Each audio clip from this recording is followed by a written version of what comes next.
Hey everybody, Brandon Lee, and welcome to 2014. And this month I am going to focus on sales. I know that I've talked a lot about goals in the last several weeks, but when I talk to my clients, I talk to people online, it seems that goals are always focused on revenues. And so what I want to do this month is talk about sales, and today specifically I'm going to start with telling you about my sales map. Now, a map, as you know, if you've ever taken any sort of a long distance driving trip, it's a route that you take and it gives you direction. When you look at a map, you get to see possible mountains or routes that you'd want to take, things that you want to avoid. You want to know when you're driving long distance, how far you're going to get from one day to the next. There's possible pit stops along the way, places for entertainment, places you want to eat lunch. Things like that is what a map does to give you guidance and a route to take so you know what it's going to take, when you're going to get there, and how much progress you're going to make day to day. Now, my sales map is the exact same thing, as you can imagine. Now, there's two main ingredients to my sales map.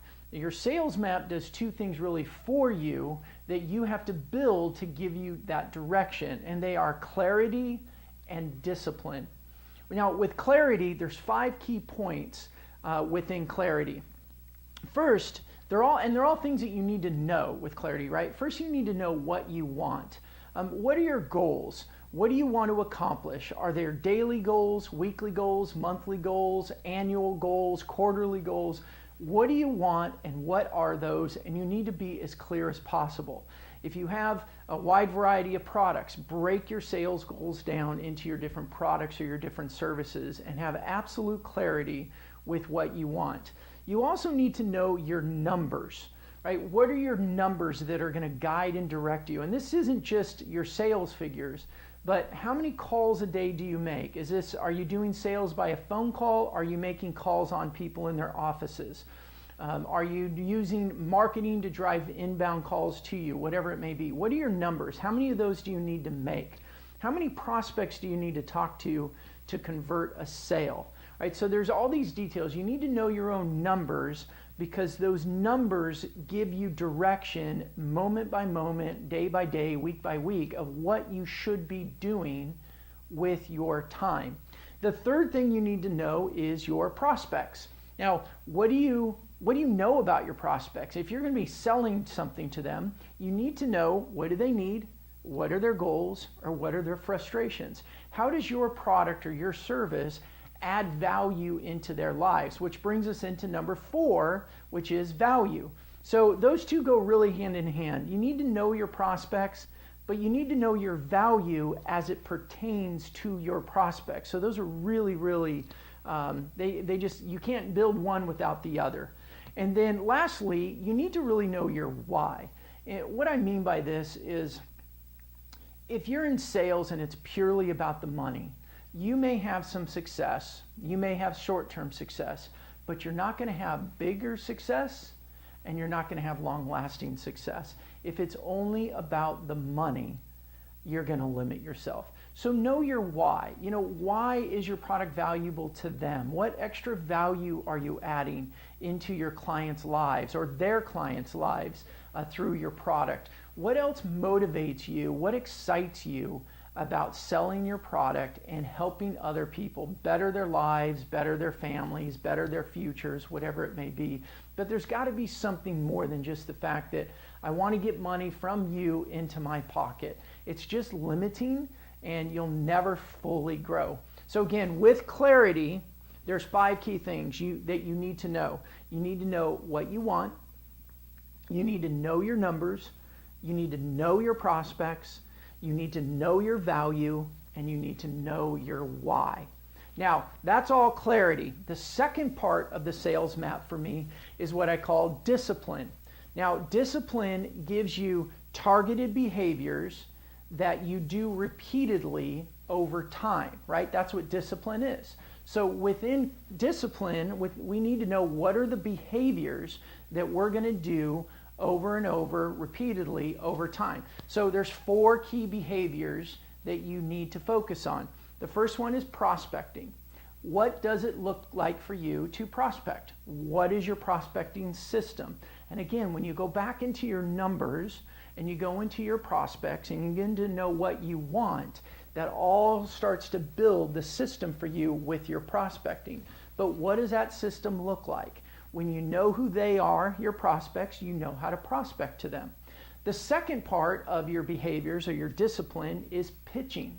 Now, your pitch is going to come directly out of knowing your prospects and knowing your value. When you know those, you can create very powerful pitches in order to show your value and convert prospects into clients. The third thing, and within pitching, and I deep dive into this in my membership program, within pitching, I like to put it all in one, but I also go into overcoming objections and asking for the close and closing the deal. And in my deep dive videos for my members, I really go into that and show you exactly what I've done over the years and how it worked in building 3 multi-million-dollar companies. So the first two, again, with disciplined behaviors is prospecting, it's pitching, and the third one is relationships. What is your relationship strategy with your prospects? What is your ongoing relationship strategy with your clients? Here's a key one that people tend to forget. What is your ongoing relationship strategy with people that have said no to you? How are you facilitating those relationships? Because eventually they may want to buy from you. Have you maintained the relationship? Have you kept your credibility? Have you kept your integrity and your character and process of them maybe saying no to you at one time? So you have to have your system for maintaining all of those relationships. And then the last step of discipline is, how do you handle no?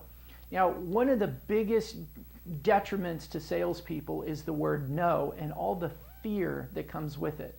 I like to build into my map my own system for removing the fear, removing the sense of failure from the word no by changing the rules on no. Now, here's what I mean. When I listened to Jack Canfield, I got to hear him speak a few months back at a live event. And I didn't know this before, but the Chicken Soup for the Soul book, which I'm sure you've heard of, he said it was rejected. I want to say the number is like 144 publishers said no to him before they found a publisher that accepted it. 144 no's. I don't know about you, but I would have started thinking, man, maybe my book isn't good enough. Maybe I should do something different. Maybe I'm not cut out to be an author, whatever it may be. But he had this very, very simple system. Whenever he heard the word no, he thought next, right? He made it into a game. He created his own rules in order to make it valuable for him, in order to make it motivating for him. So when you hear the word no, what is your default in order to get you away from the feeling of failure, the fear of making the next call? I mean, that's really what it is. We hear no, and then our next call is influenced by the previous call's no, right? We're hesitant. It takes us longer to pick up the phone. We're not as confident in our pitch and our conversation. And all of those are factors into our success of calling on the next client. So the 4, just to summarize for you, within discipline, the 4 key behaviors in building a successful sales map is your prospecting, your pitching, your relationships, and handling the word no. So there's my blog post for today on Sales Map. If you're finding value in this, what I invite you to do is take a look at the membership program. All the videos that I'm doing on my blog that are free, and you can watch these in video or on the podcast. I also do deep dive videos. This video, I've actually already done this one for my clients in the membership program. It's about a 45-minute training video with a podcast as well, so you can consume the content any way you want. But they're here for you. I hope that it adds value to you and your business. I look forward to seeing you online. If you have any questions, please post them below. Make it a great day and go out and build your business and grow your sales. Take care.